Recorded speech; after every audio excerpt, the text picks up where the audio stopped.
நம் ஆண்டவர் இயேசு கிறிஸ்துவின் நாமத்தினால் மகிழ்ச்சியும் சமாதானமும் நம் அனைவரோடும் இருப்பதாக.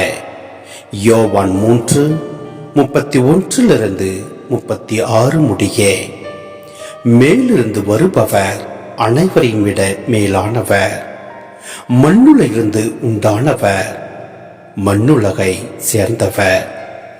மண்ணுலகு சார்ந்தவை பற்றியே அவர் பேசுகிறார். விண்ணுலகிலிருந்து வருபவர் அனைவருக்கும் மேலானவர். தாம் கண்டதையும் கேட்டதையும் பற்றியே அவர் சான்று பகர்கிறார்.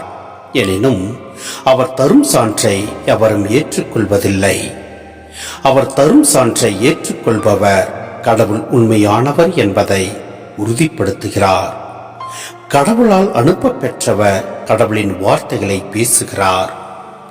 கடவுள் அவருக்கு தம் ஆவிக்குரிய கொடைகளை அளவின்றி கொடுக்கிறார்.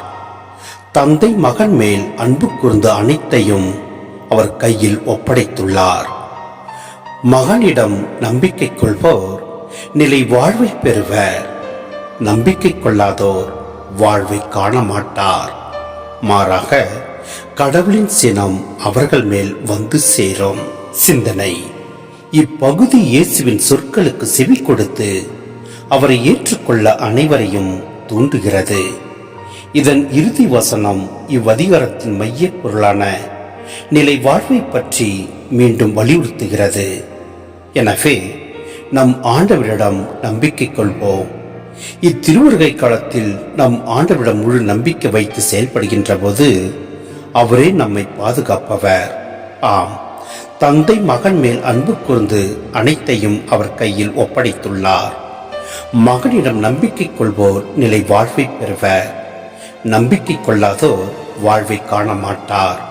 மாறாக கடவுளின் சினம் அவர்கள் மேல் வந்து சேரும். எனவே நம் ஆண்டவரிடம் முழு நம்பிக்கை வைத்து செயல்படுவோம். எல்லாம் அல்ல இறைவன் நம்மை நிறைவாய் ஆசீர்வதிப்பார். ஆமேன்.